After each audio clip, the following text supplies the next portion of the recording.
Today with a new video. Finally.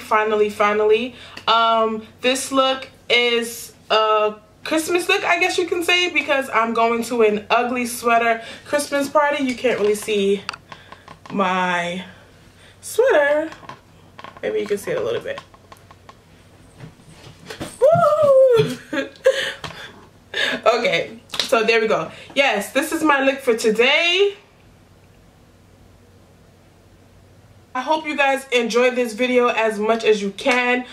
Take what you can from it. I did try to really show you guys a lot, but some of the steps in my makeup today is just not going to be in this video. I had to stop and just get things together and come back on. So I did want to just let you guys know that, you know, because I don't want you to get to the end of the video and it's like, what happened? So I will, you know, tell you guys what I'm doing and what products I'm using. I hope you guys enjoy it. So I didn't want to re-record the video. Like, I got halfway through and I'm like, no, I'm not doing this again. So there you have it, guys, and I'll see you in the next one. I know I've been gone so long. That's another reason why I didn't want to cancel this video, because I've been gone for far too long. I just finished up my first semester in grad school, so that's where I've been. And yeah, I can catch up more with you guys next time. I'm running out the door. I'm late. Later. Okay guys, so let's get started. Using Urban Decay's primer potion, I'm priming my eyelids. This is going to control any creasing from the eyeshadow. And then using an eyeshadow that's close to my complexion, I'm going in with MAC's Saddle, and I'm using this as my transition color. And next, I'm using Too Faced Chocolate Bar eyeshadow palette. There are two additions to this palette, but I'm using the first one. I'm going to go ahead and take that plum eyeshadow that I just showed you and blend that throughout the crease. What I'm doing here is I'm building up my crease color.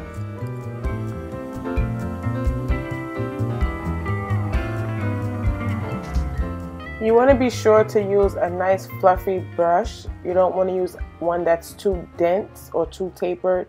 You want it to be nice and fluffy. Then I'm going in with my MAC palette. This is a customized palette. I'm going with MAC's brownscript. It's like a brownish orange shade, like a burnt orange shade. It's great to use as a transitional color or to blend out the harsh edges. And then I'm using my Painterly paint pot. It's an eyeshadow base. I'm covering my lids with that so that my eyeshadow can have something to adhere to. And then going in with the Naked 1 palette, I'm using Sidecar, spraying my brush with Fix Plus to dampen it, and then I'm going to add that eyeshadow all over my lid. You may be wondering why I sprayed my brush. Well, when the brush is damp, the eyeshadow pops a little more. So you want to do that when you're using pigments or any kind of mineralized type of eyeshadows. You don't want to do it with a matte eyeshadow. Next, I'm going back in my customized MAC palette, and I'm taking Embark by MAC and Blackout by Urban Decay. And I'm using those two shades just to deepen my crease and smoke out the edges a little. It gives the eye a little more definition. And as you can see, first I used the Embark, and now I'm using the Blackout.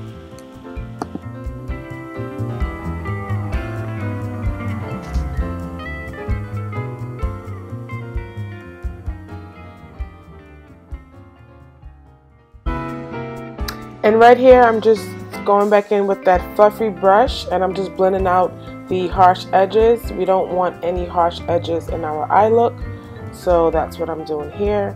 Next up, I am priming my entire face with MAC's Prep and Prime Natural Radiance. I love this primer.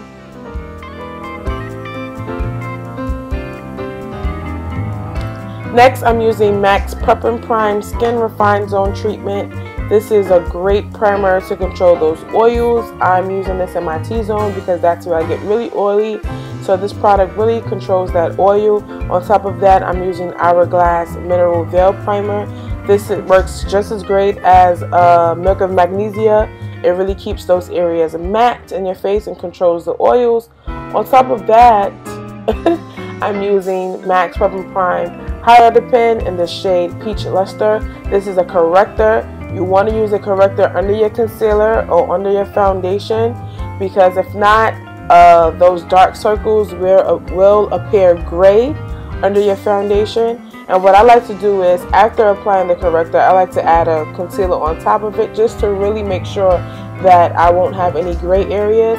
And this is the NARS Radiant Creamy Concealer in the shade Cafe. And I apply that under my eyes and around my mouth because that's where I am, that's where I have my hyperpigmentation. So using a Beauty Blender sponge, I'm going to go ahead and blend that out.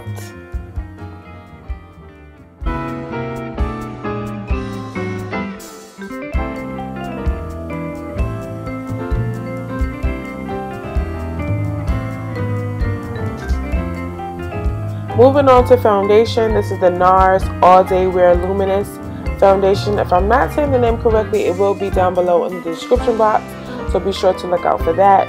I am in the shade New Orleans. I love this foundation. You don't need a lot of it. A little goes a long way. 1 to 2 pumps is enough. It is very watery or thin in consistency, so be careful with that because if you shake it, it'll go everywhere. That's what happened to me, so be careful with that. But overall, this foundation is a must-have. So just make sure that when you're shaking it, you have the top on. That's all, and you'll be fine. Now moving on to setting my under eye, I'm using Sasha Cosmetics Buttercup Translucent Powder. This powder is bomb.com. The hype is definitely worth it. I was a Ben 9 Banana and Ben 9 Topaz powder kind of girl, but now I've seen the light and I've moved on up, honey, because this powder is everything.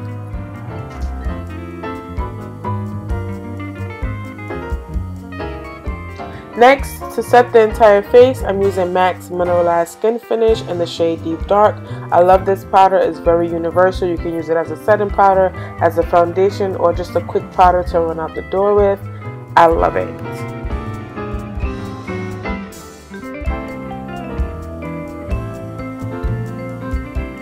Next, to contour, I'm using Sleek's Contour Kit in the shade Dark. You want to feel for your cheekbone right underneath is where you're going to apply your contour shade. Contouring takes over about 5 pounds on your face, honey. So, you know, I love to contour. And then to bronze up the face, you know, just to give the face a little more color, I'm going in with CoverGirl's Ebony Bronze Bronzer. And I'm going to apply that in the same areas I applied my contour shade. And this is just going to give the face a little bit more color. You know, you don't want to look like you just have on a mask. You want everything to blend in seamlessly. You don't want your foundation to be separated from your hairline. So this just brings everything together. For this look, I didn't use a blush, but I did highlight my cheekbones. I used MAC Mineralized Skin Finish in the shade Double Definition. This is a limited edition product. I'm not sure if you can get your hands on it, but if you can, you might want to have it in your kit. I love it, love it. Off camera, I did apply eyeliner in my waterline. I kind of smudged it out with that brownscript eyeshadow by MAC with a fluffy brush. And then for my lips, sorry that wasn't on camera either, I used Katvond's Lolita liquid lipstick, topped with MAC's Partial to Pink lip gloss, and lined with MAC's Chestnut pencil. Here's the final look. I hope you guys enjoyed the video. Until the next one, you know who it is. Who is it? It's just Keats. Later, guys.